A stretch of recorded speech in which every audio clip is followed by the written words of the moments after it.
move. Just to the extent possible. I know the motion is in terms of what was approved. You don't have to read the whole of it, but if you can pick so that you move. You're just doing a component. I was just about to finish. Thank you, Honorable Speaker. The objectives are commendable as it aims to bridge critical gaps, though the rollout has faced several challenges, and it is important that we look at this as a matter of national importance. I beg to move, Honorable Speaker.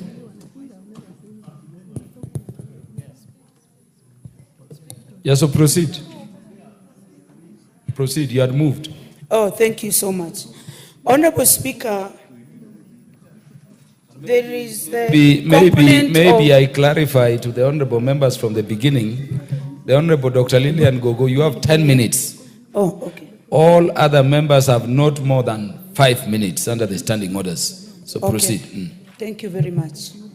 Honorable Speaker, it is usually the desire of every government to provide health care to its citizenry.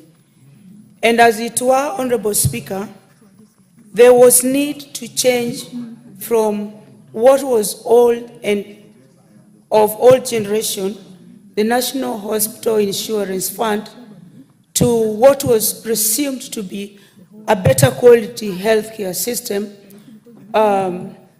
the Social Health Insurance Fund, SHIF, that is to be managed by the Social Health Authority.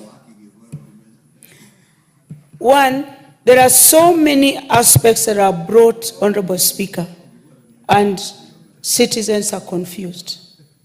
They don't know whether it is NIF, they don't know whether it is SHIF, they don't know whether it is SHA, they don't know whether it is SHA. People need to be appraised. Shisha, no, not Shisha. People need to be appraised on this matter. It affects their health. Honorable Speaker, in my last salary, 32,000 and some other shillings were deducted from my salary. One, this caused delay, but it eventually went. And I'm told that those who are not able can pay as low as 500 shillings and still get health care. But the challenge that I have, Honorable Speaker, that is making me raise this matter is these monies, do they go to the ground, Honorable Speaker? Do they go to the intended persons, Honorable Speaker? Honorable Speaker, how much has this particular program allocated for the purchasing of equipment, Honorable Speaker? How much, Honorable Speaker, has this program put aside, this health insurance, how much has it put aside for the training of healthcare workers, Honorable Speaker? We have seen our highly trained doctors and nurses. We have seen our highly trained doctors and nurses being encouraged to go and look for jobs abroad. As much as money is gotten from my salary, the concern that I have, Honorable Speaker, is that does this money reach a poor woman who is going to deliver at the Rangwe Sub-County Hospital? That is my concern, Honorable Speaker. Another concern that I have, Honorable Speaker, is that there should have been a smooth transition. There should have been a 6-month transition. People should have been sensitized.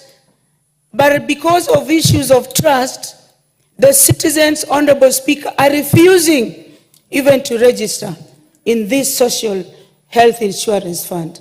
They are refusing. It has not been explained well to them why they need to pay for it. And the money is delayed, Honorable Speaker. When you go to the hospital, you are told that you have not been transferred to SHIF. I get messages on my phone saying that I've been successfully transferred to SHIF. Now, am I successfully transferred to SHIF because probably I'm a member of parliament, or do the other normal citizenry, Honorable Speaker, do they get the same messages? And if we are able to do that, why not do it for everybody? Why not do it so that people don't go to our hospitals and they are turned away, Honorable Speaker? And the persons who suffer most, Honorable Speaker, are the women. The persons who suffer most, Honorable Speaker, are the caregivers. More often than not, caregivers are women. And they have to take care of children. They have to take care of the vulnerable, people with disabilities. They have to take care, Honorable Speaker, of the elderly. And you go to hospital, you're turned away. If we don't look at this matter critically, Honorable Speaker, if we don't sit as a community, if we don't sit as lawmakers, if the executive does not think, rethink, change of policy, and the gaps that it creates, and how these gaps can be covered, the person that suffers, Honorable Speaker, is the grass. And the grass is the mother of Akinyi and Adhiambo. Honorable Speaker, allow me to say this. I think we are taking Kenyans for granted, Honorable Speaker. Honorable Speaker, I think we are also creating unnecessary positions to benefit those who are elite in our community. We have the Social Health Authority. If up to now, as I'm speaking, the rollout was 1st of October, and we are almost advancing into November, what is this authority doing to make sure that as many as possible are registered? I went into a registration camp, Honorable Speaker, in one of the counties. As people were registering, there were clerks. And as they were being registered, if you say, Honorable Speaker, there were two options among the places that were to be filled. Do you live in a rental house? Do you live in your own house? Or do you pay rent? That is the question that you're asked. The most obvious thing is that you would say you pay rent when you are paying rent. And they use some of these questions to corner the citizens. They hide these questions to corner the citizens, Honorable Speaker. When you say that you are paying rent, then it means that you are salaried, and they go for your salary. You're staying in your own house, then they put you in a category of people who are paying less. Why can't we have a foolproof system, Honorable Speaker? Why don't we have a system that moves smoothly, Honorable Speaker? Honorable Speaker, it is my concern. It is my concern that we are failing most sectors of our economy. But the one is healthcare. All of us today are seated here, Honorable Speaker, because for one reason or another, or by grace of God, we are well. But if you go to our hospitals, Honorable Speaker, people are writhing in pain, absolute pain. And with the increment of cases of cancer, Honorable Speaker, I'm so shocked that right now, the middle age are getting cancer even the more, Honorable Speaker. How are we going to take care of our young people, especially if we have a healthcare system that cannot be rolled out smoothly?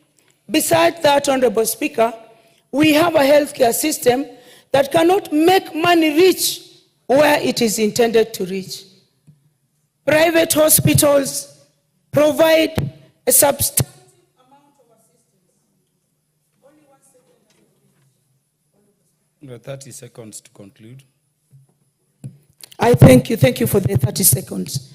Private hospitals provide health care, Honorable Speaker. These are people you can never negotiate with. But when our people go, they are turned away. When they go to public hospitals, they are turned away. Where will the Kenyan poor, Honorable Speaker, go to? As a member of parliament, I go to the constituency. I am told by my teaching community, I am told by the elite of the community, please talk about SHA, SHO. I thank you. The chair of the departmental committee in charge of health, the Honorable Dr. Pukose.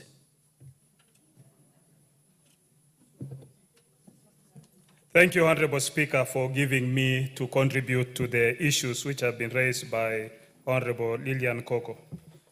First and foremost, I think it is good that we understand what we are talking about. The authority is called Social Health Authority. And this authority, that is the SHA. This authority was a creation of this House. It runs 3 funds: the Social Health Insurance Fund, the Emergency, Chronic and Critical Care Fund, and the Primary Health Care Fund. All the 3 funds now replaced the one fund which we had, the NHIF. NHIF had a lot of many problems and challenges. And the previous governments have tried to see how best we can be able to introduce the universal health care. We had pilot projects in Nyeri, Machakos, Kisumu, and other areas to see how we can be able to introduce this. When President Ruto came into government, he brought bills to be able to operationalize how can we be able to achieve universal health care as one of his projects, as one of his agendas in the manifesto of UDA and Kenya KWANZA. In this, we passed the Digital Health Authority, Digital Health Bill. We passed the Social Health Insurance, the Social Health Authority Bill, and we also passed the Primary Health Care Bill and also the Facility Improvement Fund. Honorable members, on 1st October, the government began rolling out this program on providing of Kenyans universal health care. It is 5 weeks now. In this program, as we speak today, we have several successes that we've seen. Among them, we have 39,000 Kenyans who have attended renal care visits. We have 81,000 Kenyans who have had admissions. 12,000 cancer care visits. We've had 49,000 consultations at the primary care. And what is the impact on this? That we've had renal and hemato-oncology, 430 million approved for life-saving dialysis care over the past 5 weeks. We've had more than 300 million approved for cancer care. The average turnaround time for pre-authorization has now improved. Initially, we had challenges, but as we speak today, the turnaround time is 2 hours. We've had challenges in terms of private hospitals, in terms of accepting and running this program. But in the 4 major hospitals, referral hospitals, that's the Moi Teaching and Referral Hospital, Kenyatta National Hospital, Kenyatta University Teaching and Referral Hospital, Mathare Hospital, spinal injury, all these hospitals, as we speak today, there is no single patient who has gone there and been turned away. NHIF had a lot of challenges. In it, we had close to 12 million as beneficiaries of NHIF. Out of that 12 million, when the system was connected to the National Registration Bureau, 9 million Kenyans were found to be able to be transferred from the NHIF system to the SHA system. And that is where you got messages telling you that you are now transferred to the Social Health Authority. You can access Social Health Insurance Fund, which you contribute about 2.75, while the Primary Health Care Fund is fully funded by the government to a tune of 4 billion. The Emergency, Chronic and Critical Care is funded to about 2 billion. That is, you might ask yourself, this might be a very small amount compared to many Kenyans. But not everybody is sick. The biggest challenge today that we face is that many people want to register when you become sick. And when the Social Health Authority together with the CS, appeared before our committee. One of the commitments which we've asked them to do is that in every constituency office, they are going to release a letter so that at every constituency office, you can now register people so that it is possible for you not to register at the time of seeking treatment, but to register in advance so that when you just go to the hospital, you're already a registered member.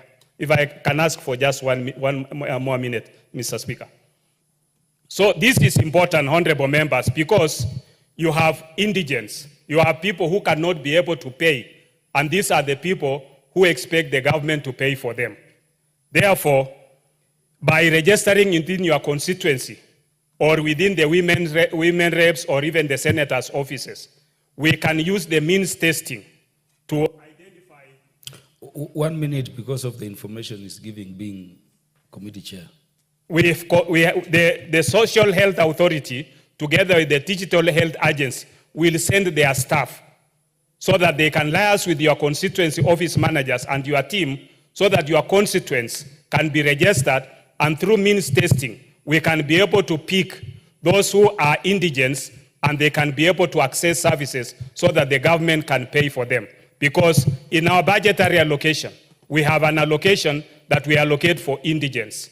And I think these are the largest population that will come to you seeking for your assistance. So as soon as that letter comes, I'll be able to forward to and we have asked them to forward to the clerk so that all members can be informed and you can be able to inform your constituents. With those few remarks, Honorable Speaker, thank you for allowing me to contribute. The Honorable Dr. James Nyikal.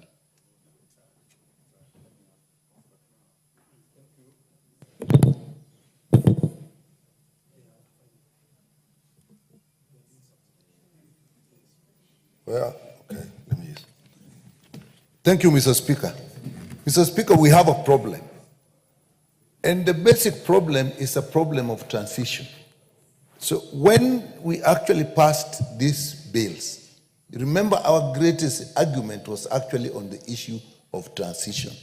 So what has happened and why SHA and SHIF actually have gotten into problems is the transition, we didn't manage it well. And even when we said SHA, the authority which has got 3 funds. The Social Health Insurance Fund, the SHIF itself, is okay in bit because of the people who are employed and therefore easy to catch.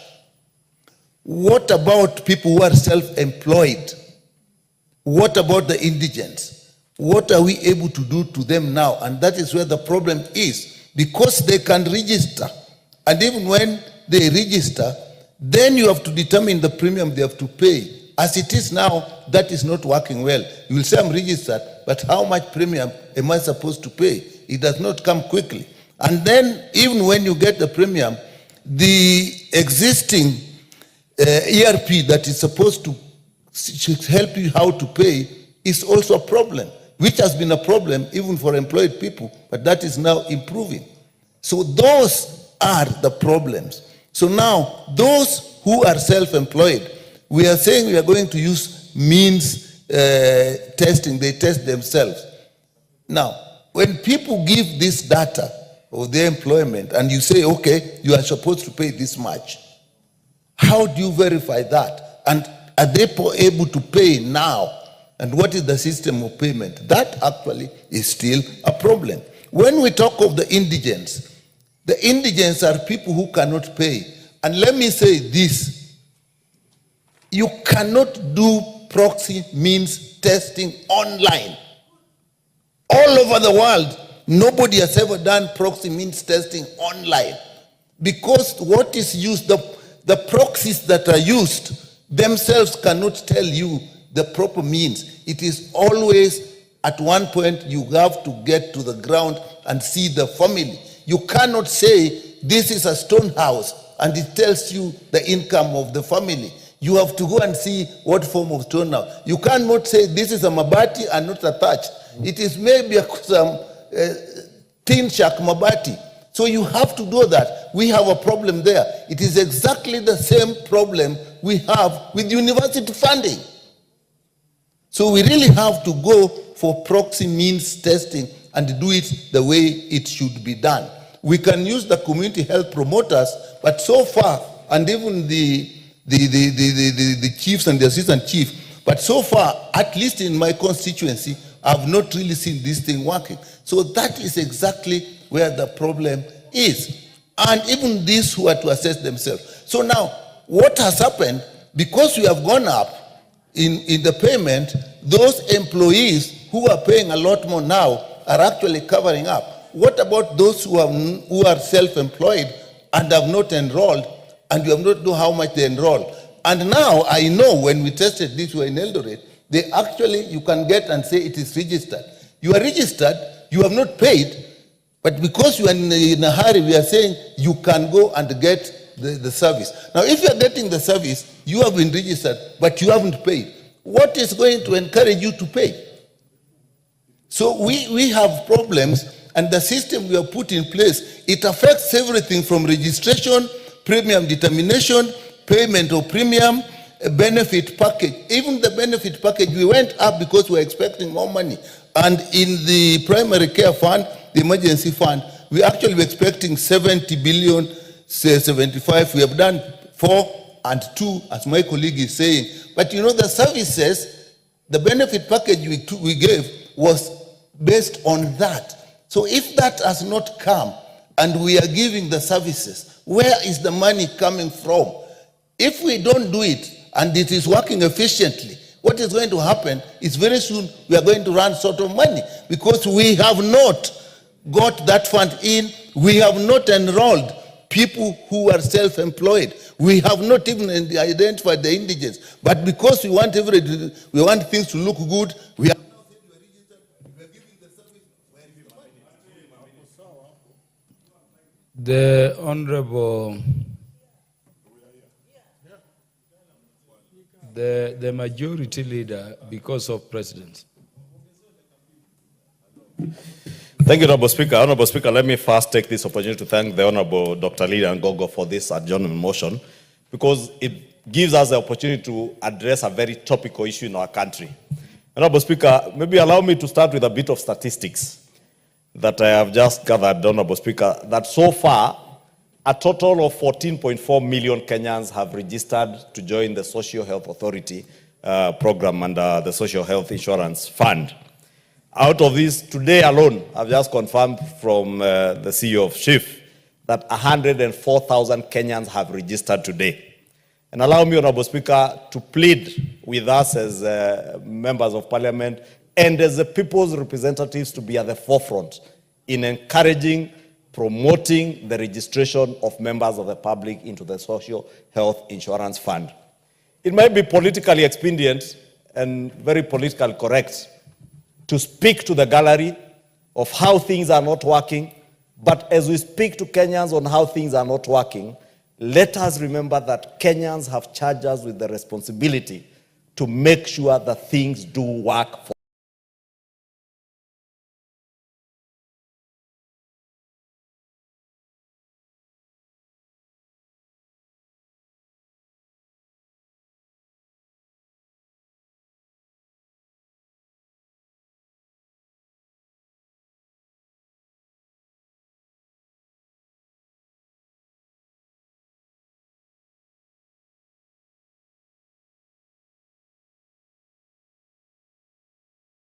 them. It therefore doesn't help me. Remember St. Peter's health facility there that mushroomed into a big health institution largely from money stolen from NHIF. You remember the other small dispensaries you saw in Tharaka Nithi, in Meru, in Nakuru, and people are hemorrhaging resources from NHIF, Honorable Speaker. It is these hemorrhage resources from NHIF today, Honorable Speaker, that largely are fueling the propaganda you see being peddled against the Social Health Insurance Fund, Honorable Speaker. Today, Honorable Speaker, out of the 14.4 million Kenyans who have registered, 710,000 have done the mean testing score. And out of these people, Honorable Speaker, when you register, Honorable Speaker, and these are the things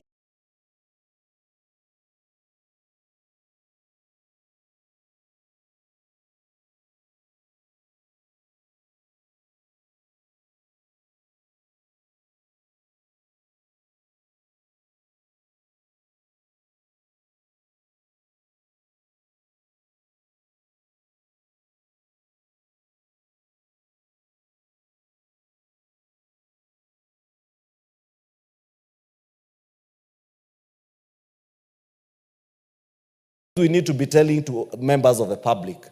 The moment you register today are telling us that the main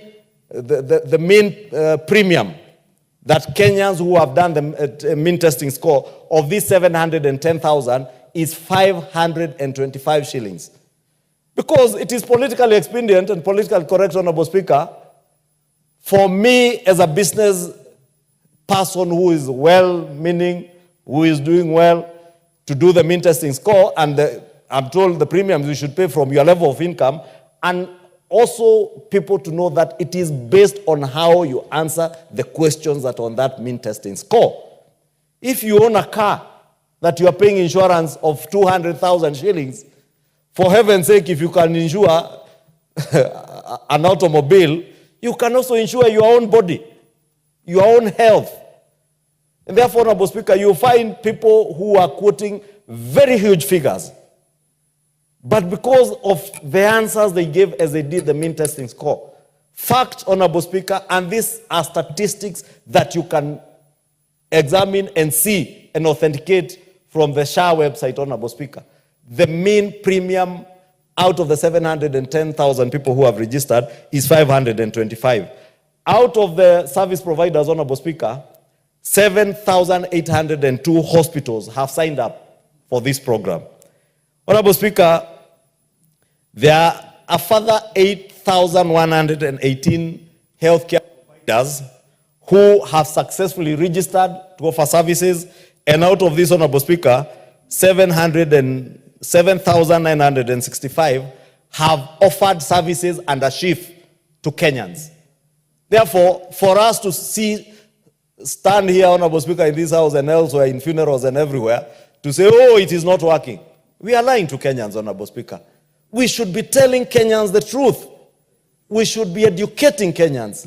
And I know we may have failed in our communication strategy. We may have failed in how well we communicate and educate our people.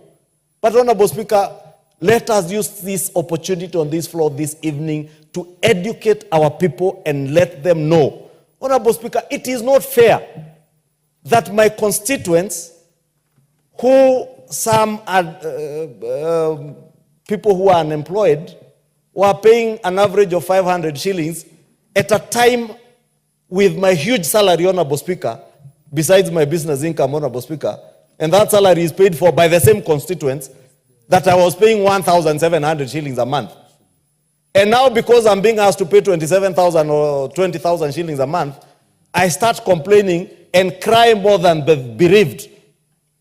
But I'm not being honest with Kenyans to tell Kenyans I am crying more than the bereaved because I am more bereaved because I am paying 20 times more than what I was paying from money that is paid to me by Kenyans. That is the kind of honesty, Honorable Speaker, I want to beg that we exercise as we debate, Honorable Speaker, as we educate.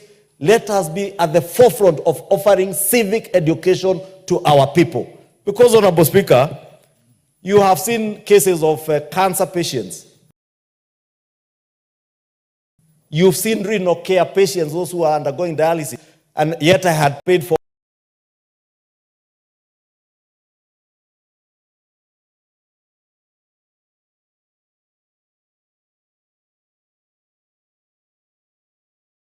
all men HIF. If you are unemployed, the moment you sign up, automatically you can access a level 1, a level 2, a level 3 hospital without payment. The capitation that is going to the hospitals, the facility improvement fund. You know, I was so embarrassed, Honorable Speaker, over the weekend when I had a member of parliament portend in Kikuyu that this SHIF or SHIFO, and saying it is not this SHIFO. SHIFO is a name for a chief. A member of parliament saying that they do not know the difference between SHIF and SHIFO. Yet you are seated in this house, you legislated right from the first reading to the third reading to the committee of the whole house. You are here shouting aye, as the speaker said, the ayes have it. Then you go to your village to tell Kenyans that you do not know the difference between SHIF and SHIFO, that you do not know the difference between SHA and SHIF. Honorable Speaker, I am saying I was so embarrassed because I would expect a leader elected by the people believing that that leader knows more than them, to be using that opportunity, Honorable Speaker, to educate their people, to tell them that if you have need to access renal care and dialysis at your dispensary or at your local level 4 hospital, all you need to do if you are unemployed is to do the mean testing score. You are advised how much premium you should pay. When you pay, Honorable Speaker, and I know these are the cries that Kenyans have raised, that the mean testing score is asking you to pay for the annual premiums for the whole year. That was the case under NHIF. You could not access renal care, cancer treatment, without paying your annual premiums, Honorable Speaker. And Kenyans were paying. Today, Honorable Speaker, because SHA, or the Social Health Authority, is yet to activate the insurance premium financing, they have now opened it up to Kenyans to be able to pay every month.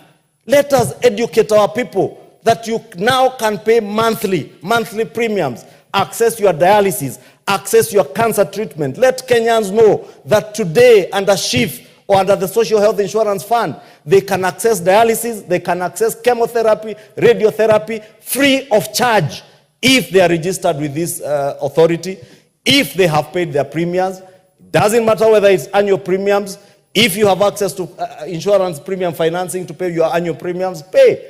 If you cannot, discuss with them and pay your monthly premiums. Access those services. Honorable Speaker, my last point. Our county governments and our county governors, and I really want to plead with our county governor. A minute only. In a minute, Honorable Speaker, if our CEC's healthcare in our counties can take up the challenge, because other than the Kenyan public who are the major beneficiaries of this SHIF, Honorable Speaker, is our county governments. The Facility Improvement Fund that we legislated in this house, I know many politicians will not tell Kenyans that truth, that facility improvement facility empowers your local dispensary to have a committee that will even procure equipment and medicine at that local level. It is the number of people who are registered in that locality and who are registered to that facility that will enable the facility in your locality to access the Facility Improvement Fund that will ensure that a hospital in Gatuna in Kikuyu, the far-flung corner of my constituency, the most remote part of my constituency, if they have a dispensary, Honorable Speaker, they will be able to access the Facility Improvement Fund, be able to equip their dispensary, have medicine available at the dispensary, have money to hire doctors, and we legislated, we made it possible in this House, Honorable Speaker. Thank you, Majority Leader. The Minority Leader will take precedence over you, Honorable Andrew Kwame. The Minority Leader will take precedence over you, the Minority Whip, for the avoidance. The Minority Whip. Thank you, Mr. Speaker. And I want to thank Honorable Lilian Gogo. Honorable Millie will always speak before you whenever she wants. Though that is discriminatory because the tallest man should be speaking before. But Mr. Speaker, having said that, I want to thank Honorable Lilian Gogo Honorable Dr. Lilian Gogo for bringing this before the House. And Mr. Speaker, I just want to say that under Article 43 of our Constitution, it provides for the right to health, to the highest attainable standard of health care, including reproductive health care. And legal framework, a new legal framework that replaces NHIF, and we passed 4 bills. And Mr. Speaker, I was in the House when those bills were being passed.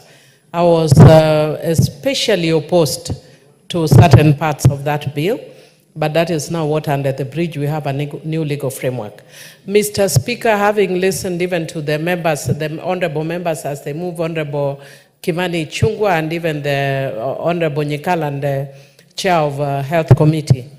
One of the things that I can indeed say is that the proof of the pudding is in the eating. So it is actually too early to even say, we would be cheating ourselves to say that here are the benefits. We don't know the benefit yet. If you are an excellent person at monitoring and evaluation, you cannot say within a month that we can see the benefits. So yes, we will probably see the benefits much later. However, we can see photos of people who are in hospitals who are struggling to access health care. Those with renal issues, those who are cancer patients.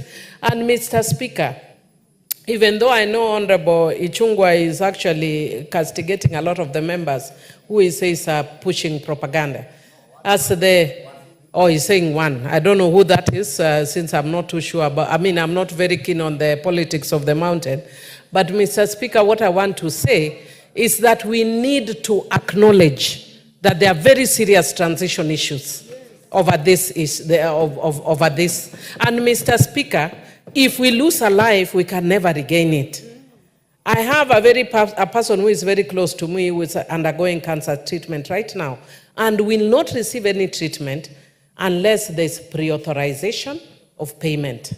And Mr. Speaker, if me, I'm at the place where I am, maybe because they are able to do that, because we, for different factors we can.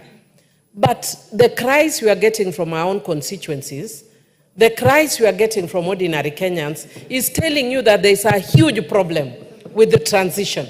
And this transition was not done efficiently. What I would want to encourage the chairman of the Committee of Health is, one, please do a kamkunji for members of parliament. I am a lawyer and I was here when this was passed. And a lot of us would want to sit here and pretend that we understand and know. Me, there are a lot of things I don't understand about this, and I passed this law here. What about ordinary Kenyans? Do an urgent kamkunji for members of parliament so they understand what this new system is all about. Number two, we need to actually stop most of the things we are doing in this country so that members of the public understand and know how they can access health care. Because healthcare should be the most primary, right for everybody. Because if I'm already dead, how are you helping me? How will it be of benefit to me if I'm already dead? Even if you are to compensate, I will already be dead. So really, I think we need to take this issue more seriously than we are. Let us listen to the cries of Kenyans. If the health system is not working, a lot of the poor people can't access healthcare system, there is a problem. And Honorable Majority Leader, please listen. Please, the transition is not working well. Please take this and inform whoever needs to be informed that they need to take urgent action. The transition is not working well. Thank you, Lillian, for bringing this.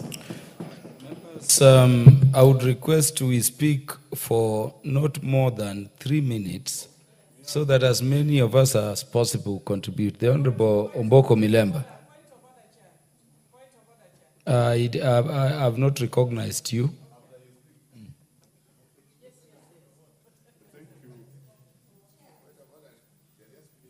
Thank you, Honorable Speaker. The issue concerning the new model of health provision in this country requires a consortium of all of us to deal with. It doesn't require even people to take podiums on one side and say that this is succeeding, while another team sits on the other side to say it's succeeding, because that will not help us. Another thing I want to say about this is that it doesn't even require statistics, quick statistics of we have treated several number of people, we have done this dialysis. I'm seated very close to the chairman, and he gave a number of such statistics, but even the leader of majority went ahead to give a lot of statistics. I was in a meeting over the weekend where the Minister for Health was called upon to speak on this. Honorable Speaker, she went straight into statistics the way I've seen this happen here, and she lost it. But later on, another speaker came, took her time or his time, and spoke about slowly. I was with the Honorable Maungu, and the second speaker really scored. So I really want to remove the first thing amongst members of parliament. There are those who are supporting, those who are not supporting, those who know, those who don't know. We don't know this thing properly. And we need to know it. If we don't know it properly, the local man will not know this thing. And therefore, because I know I have 3 minutes only, the first advisor is to go with Millie. Let's have a Kamkunji. But I had another one, that we need to invite the Minister of Health in this particular assembly so that he may explain to us what is happening outside there. Because unless the explanation comes out, it will be difficult. Honorable Speaker, the other challenge is the ownership of the whole setup. The Kenyans are not willing to own up this particular new model of funding. And the ownership can only be developed if, as the members of parliament will go outside there and explain. And also involve other parties. The chair here talked about is having people within this, and I've asked him informally here, that there are people around who can actually do the mean testing and actually register people. I'm telling you, Honorable Chair, that there are no people registering people in this scheme where I come from. And I have decided, since Sunday, I decided that I'm going to help. So for me, I'm going to go out flat to register all my constituents. But we have to involve other players. Let's not say that we have enough staff. Those CHPs, if they were trained to actually register people in this scheme, it would work. After all, they know everybody. They know the indigent. So even as we do the mean testing, they can actually add up to bring out the whole thing to work properly. And I think that's the direction we need to take with this thing. Otherwise, once the Kenyan person is complaining, we are not safe, even if we give whatever number of statistics. So for me, we need to own up this model, go and explain it, and use every other people within the circles to see how the model can work. Thank you, Honorable Speaker. Honorable Karoli Mondi.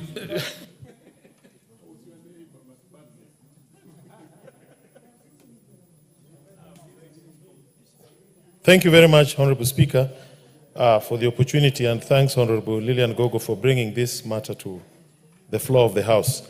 I agree with the other speakers that the transition has been very bad in this particular matter. I mean, there are already patients with chronic illnesses who are already being served under NHIF.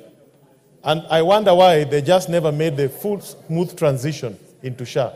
Because they were already covered, they were already paying their premium, they were already receiving the services. But today they are being asked to register again. And I think this is where the biggest problem is. So we would like to hear from those responsible why there was no bulk transmission of existing members under the previous insurance scheme who had current premiums. And to make matters worse, even those who are enrolling today, they're having difficulties making the payments under the system. It is quite a challenge. You go to hospital, you enroll, you try to pay, you don't go through. But, Honorable Chair, I think the most critical thing is that this new scheme is grossly underfunded, and it will not work unless the issue of funding is addressed. The data I have, and Omboko Mulema, please forgive me for using some numbers, NHIF legacy debt is over 30 billion, which is not paid to service providers.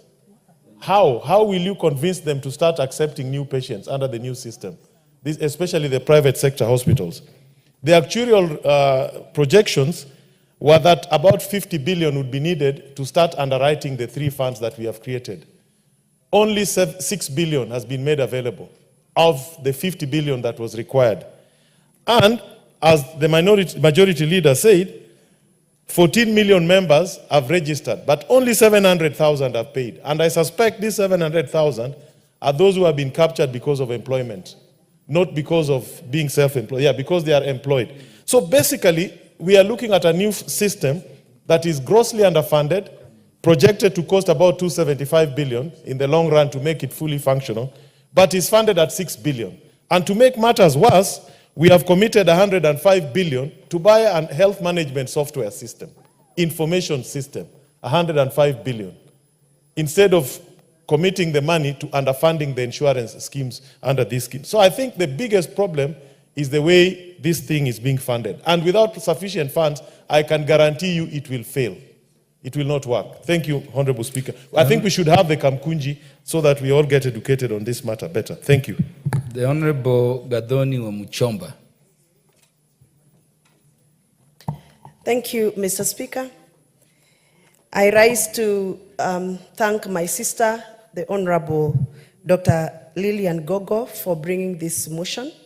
I indeed had tried to bring the motion this morning, and I wrote to the Speaker, but I was informed that she had done that before me, so she was given the precedence, and I appreciate.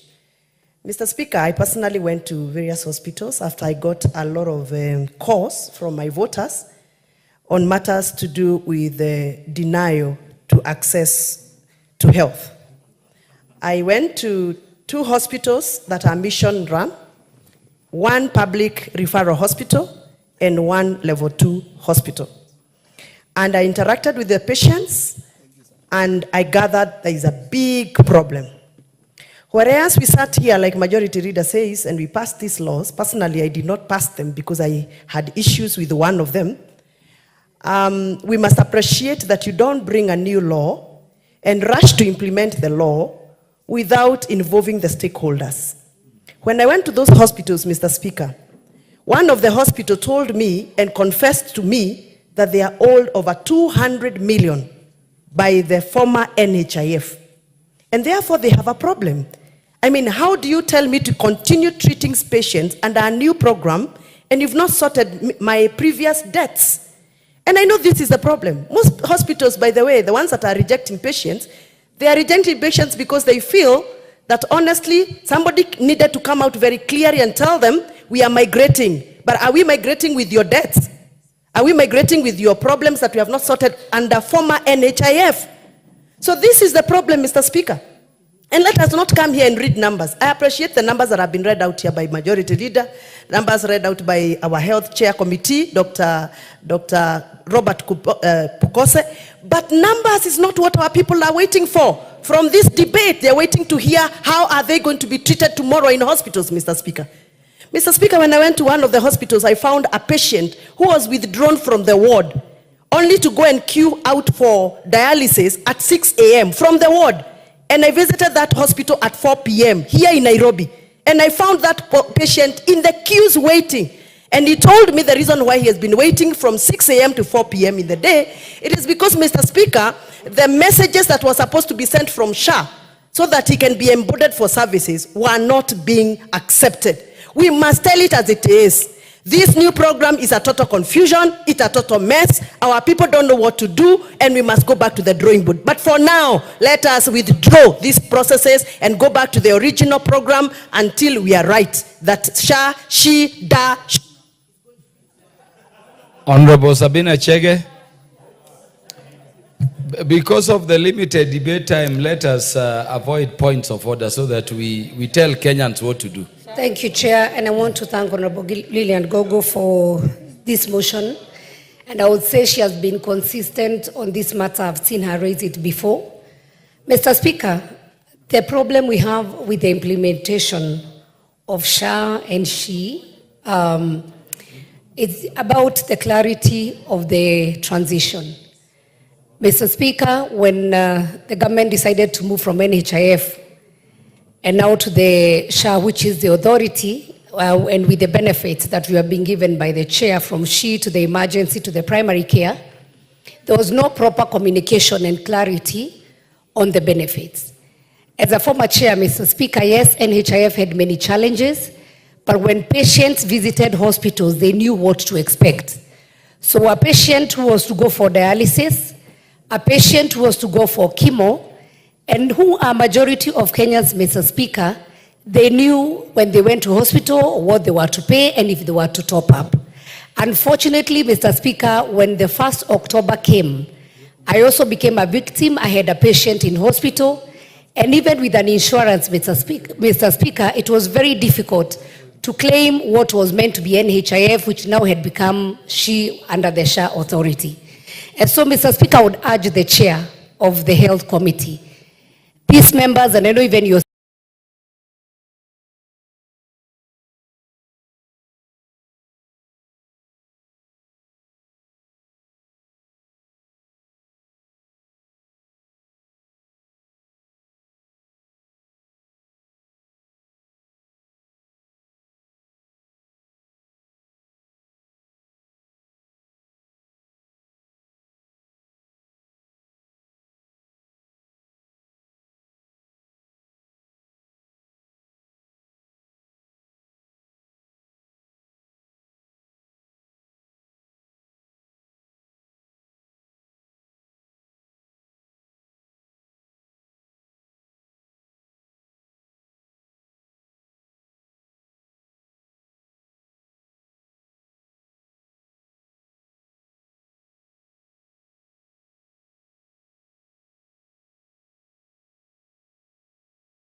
interact with your constituents. It is the high time whether we can even be able to do a public participation.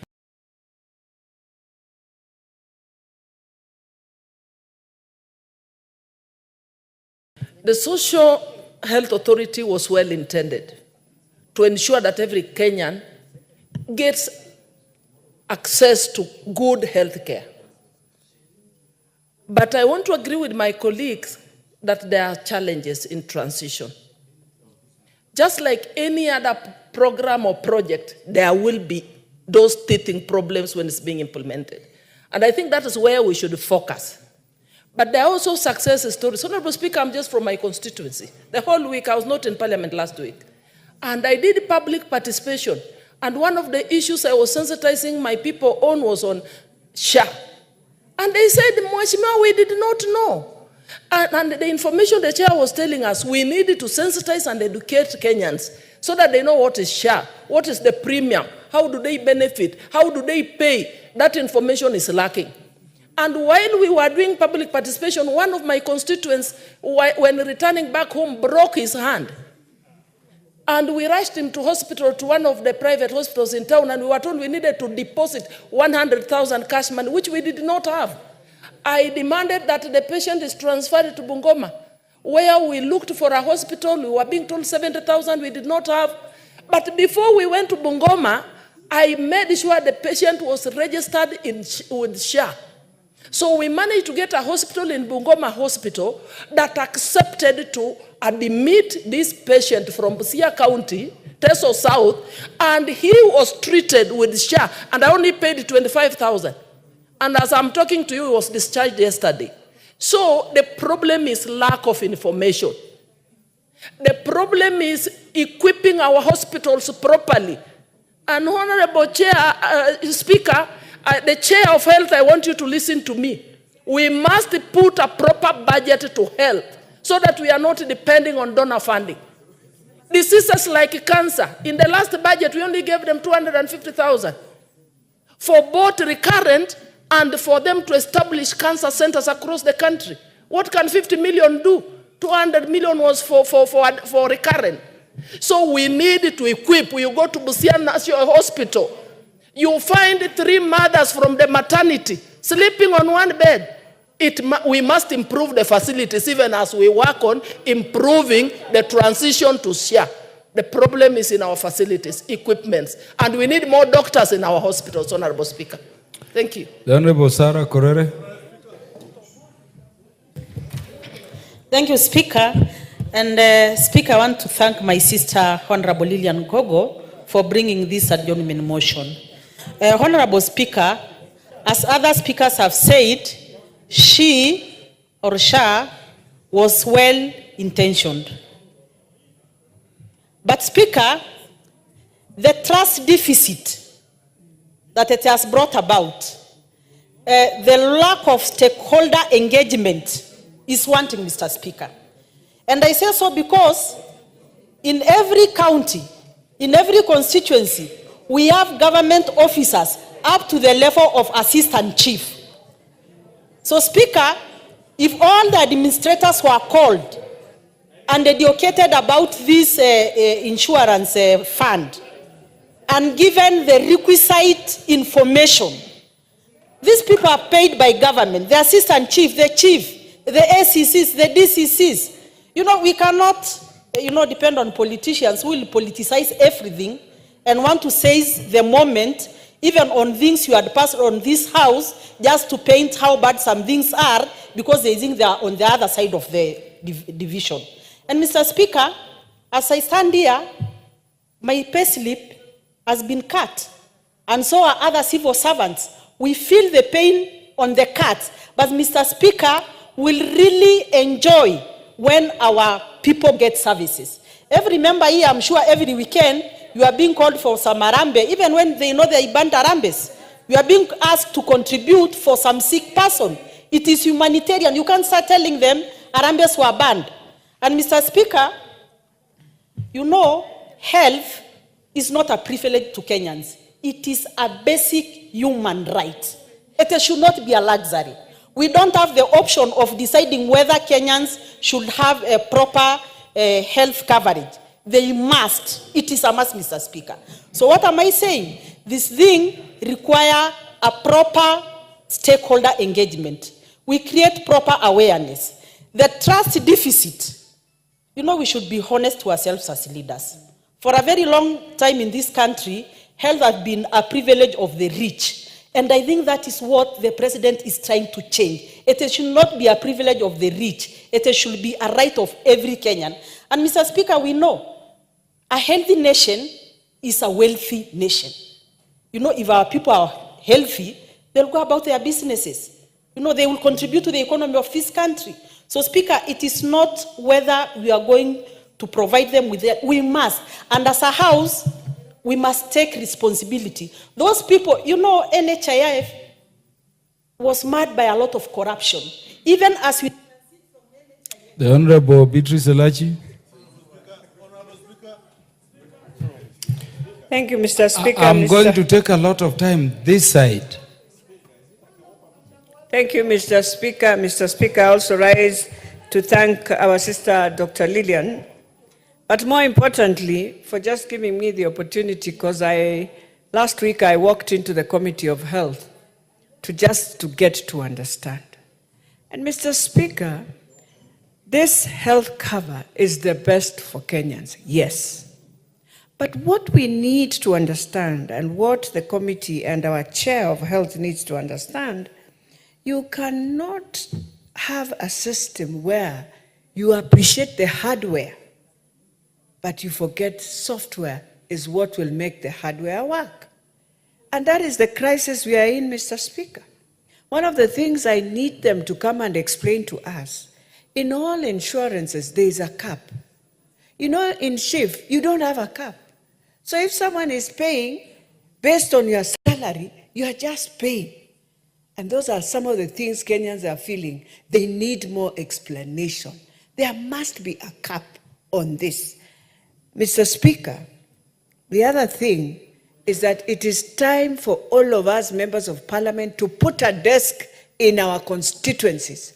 Let us register our people through our community health workers so that we see these numbers, so that we now get to understand, and even as ourselves, to have a tent here, outside here, in our own bunge, for us also to know whether you have registered, yes. But if I go on my phone, it does not show me that this month I was able to contribute the money.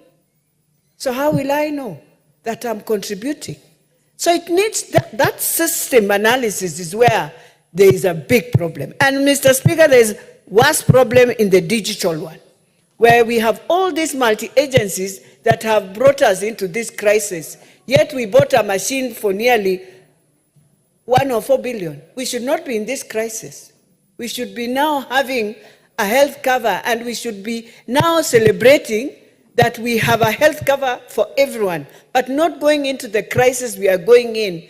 And then we find putting our president into a lot of challenges because of what we have done. And yet it is just in the Ministry of Health where we have that confusion, Speaker. And this is the time that they must come here through a Kamkunji, realign everything, tell us how the claims management system works, tell us very well how the counties are going to, they are benefiting, yes, but then how do people register for their county hospitals to benefit is very critical. Therefore, thank you, Daktari, but we need a Kamkunji very fast. The Honorable Guyo Jaldes.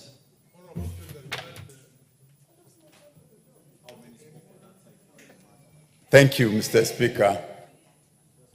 I think what we need to know, the concept of universal health care is the best thing for this country, where anybody can walk into any health facility and get appropriate quality treatment is what we all need. And that is what SHA is expected to address.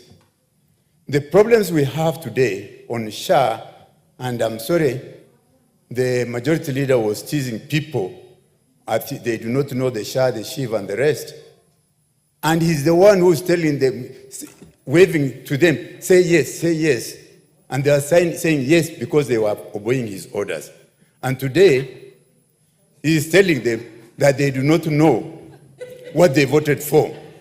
I wish he was here to accept to hear this. Honorable Guyo Jaldesa, so many of us have just agreed we don't understand the systems. Thank you, Mr. Speaker.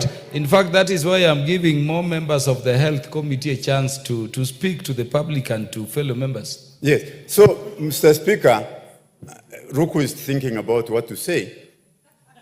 But, Mr. Speaker,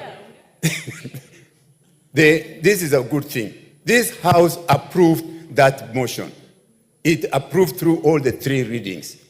And it's unfortunate that our members of parliament do not understand what they passed. And for that, I think we agree that we need to have a kamkunji for members of parliament so that when they go out to the public, they know what to tell the people of Kenya. We know there are teething problems. Any problem, any project that you are starting as a teaching transitional problem, that it should be sorted out.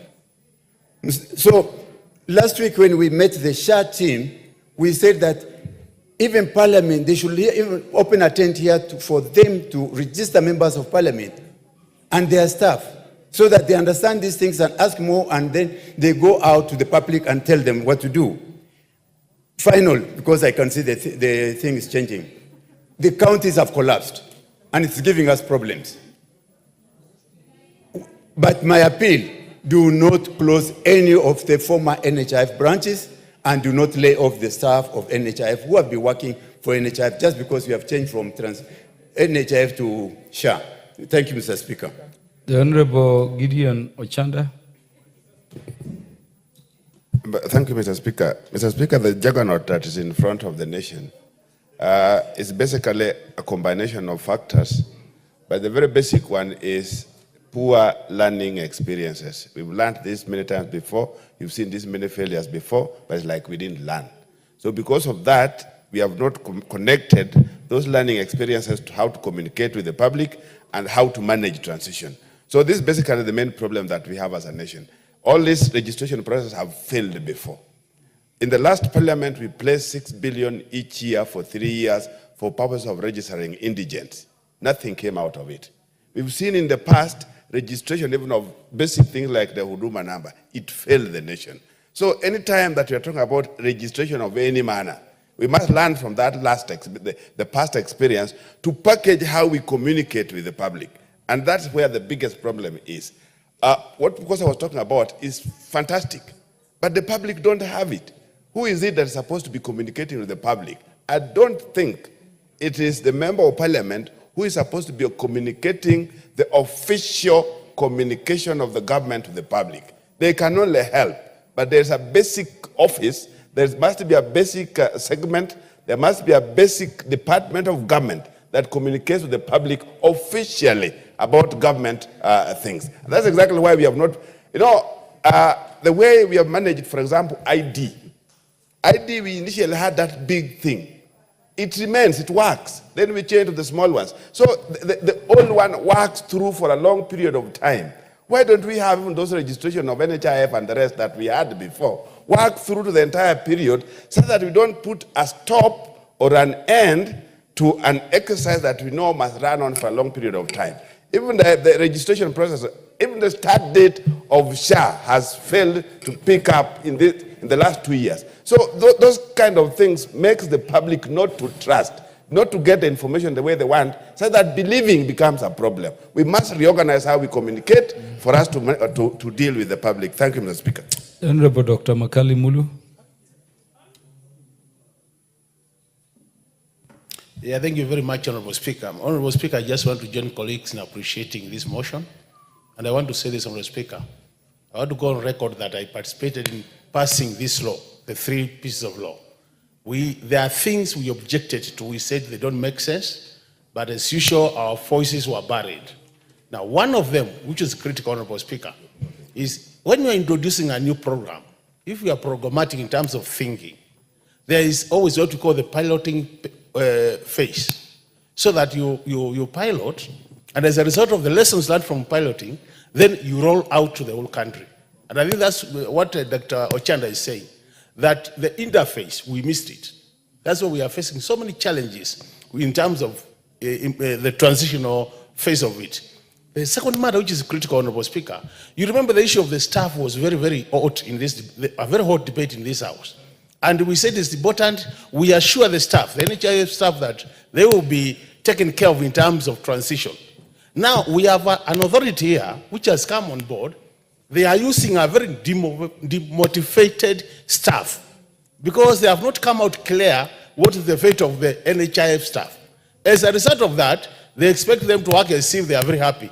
And these are some of the things you don't get right and you fail. The third point, Honorable Speaker, the issue of the budget. The allocation has been less than a quarter of what is expected. But to make things worse, we come here and publicly announce that we have a digital system which we are going to install, which is going to cost 104 billion. You are telling us you have no budget to roll out the program, and you are buying a digital system at 104 billion. These are the issues, Speaker. So, Speaker, we are saying the government should be able to listen so that when Kenyans are saying this thing is not working, can we allow Kenyans time? We say let's allow another 4 months so that we have that interface, NHIF and SHA. And if we do that, Honorable Speaker, you find within 5 months, we'll actually phase out NHIF and have SHIF coming on board, but in a very smooth way without really disturbing the process as it is now. Thank you, Honorable Speaker. The Honorable Irene Mayaka will be followed by the Honorable Andrew Okwome Adepu. Thank you, Honorable Speaker. And Honorable Speaker, I just want to express the sentiments of majority of members here that one of the biggest gaps in SHA and SHIF is the lack of communication, either to the public, to us, the members who represent the public. Nobody really knows what is going on. And that's the biggest issue that we really need to take care of. Honorable Speaker, for example, the staff who are working under majority of them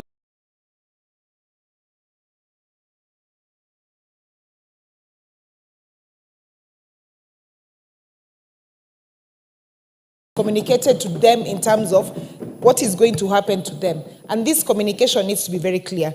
Honorable Speaker, I hear a lot of members suggesting that we should have a Kamkunji. I actually think that we should have the CS come here during a session so that we ask proper questions where the public can see exactly what is going on. The other thing, Honorable Speaker, is this is an IT-based technological system. And one of the things that we know in the IT space is that when you are moving to a different technology, you have to do what is called a grandfather piloting. What this means is that you pilot in batches. You try one place, if it works, if it doesn't work, you get the feedback, you rectify that, you grandfather that system, and then you move on to the next batch. But this was done en masse, which is very scary and very, very dangerous. And a lot of patients have suffered as a result of this. So what I want to urge the chair and the CS, and I hope he's listening, is that can you now start a process of communication? We have access to social media, we have local media, we have vernacular media. Why don't you use all this that you have access to educate Kenyans properly, to understand this, and also take on the feedback that you're receiving from Kenyans, so that so that you're able to know what the issues are. Otherwise, there will be no acceptance of SHA and SHIF as an alternative to NHIF. Right now, everyone believes NHIF is what works. So it's up to us. We have the responsibility of ensuring the public understand why this is a better alternative. As at now, we all don't think it's a better alternative. I thank you. The Honorable Andrew Kwame. Thank you, Mr. Speaker. In fact, I'm surprised that some of us do deny that people are suffering out there. I'm telling you, the situation out there is very serious, and because of that, I'm happy my colleague, Honorable Gogo, brought up this issue. One thing that I see is the cause of this problem is changing of names from NHIF to SHIF. Perhaps the system should have worked in such a manner that the two systems were to run concurrently. as NHIF gives way to SHIF. But if you make it one day, a number of people were caught up. They were neither in NHIF where they were deregistered, nor are they in the new system of SHIF. So when illness comes, when a disease comes, they are just, their fate is death. This we must accept, because if somebody is nowhere, then he's not registered. And with that situation, I would say that the government must take this thing very seriously, because even as I speak, there are many people who are not registered anywhere. I think this we need to do something on very, very urgently. And in addition to that, a bad mistake was done that there was no public participation adequate. There was none. So people know what's going on. That's why you hear SHIF, SHAF, his, whatever. This is because of not knowing what is going on. So, Mr. Speaker, sir, let me say we need to reverse the situation in a way that everybody can be given a chance to live. Honorable Andrew Kome, your time is up. The Honorable Wilberforce Oundo, in 2 minutes. Chair, I have been on top of the log for long, but it's okay. Honorable Speaker, I think there are two issues here that the committee and the executive needs to address. One, majority of the hospitals have got legacy debts from NHIF, and probably there isn't sufficient legal mechanisms to transfer the liabilities of NHIF to SHA. So you find that many hospitals, therefore, are no longer are not happy, are not willing to take up more responsibility and more debts. So it's therefore important the executive needs to assure service providers that whatever you are owed by NHIF will still be taken over by SHA after the due diligence process is completed. Second, Honorable Speaker, yes, we might have insurance cover, but if the primary facilities do not have adequate resources, then the entire system, Honorable Speaker, is going to collapse. So for that, because we are running short of time, it's a good idea. Let the executive work on it so that we resolve these issues. Thank you, Honorable Speaker. Lastly, the Honorable Eric Muchangi. Thank you, Honorable Speaker, for this opportunity. I wish to thank the Honorable Dr. Lilian Gogo for this very important matter. Honorable Speaker, I wish to agree with the honorable members that say that we need to do more sensitization and information sharing about SHIF. Because, Honorable Speaker, I have done my own research within my constituency, and I have seen that we have some considerable number of people who are uptaking this SHIF, but there are challenges that have come with this new program. And I am thinking that sometimes we have a very ambitious program of planting trees in this country until everyone gets into the program of planting trees. And on this issue, important issue to do with healthcare, I believe that we should, as a government and as leaders, invest more time in educating our people, because we need more of them to get enlisted in this program, and we should not fear that this program is new. You know, in this country, we have a tendency of rejecting almost everything. This idea of having a new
was made to be paid for those hospitals that were not paid their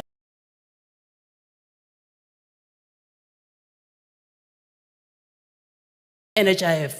What happened to the money? Is if you have not paid me what you owed me previously. Mr. Speaker, we need to look at it again. We are not saying that it has failed, but we need to review and see what can be done to give Kenyans the universal health coverage that was promised. Thank you very much.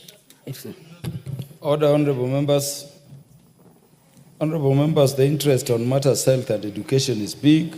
I thank you for the interest shown. I believe we can have this through other forms and procedures within the assembly so that the matter health, including the thoughts around Kamkunji and those other processes that can make us stabilize the thing.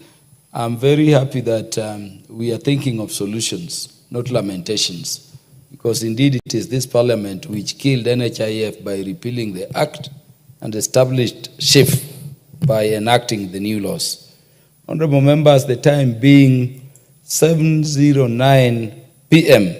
This House stands adjourned until Wednesday, the 13th day of November 2024 at 9:30 a.m.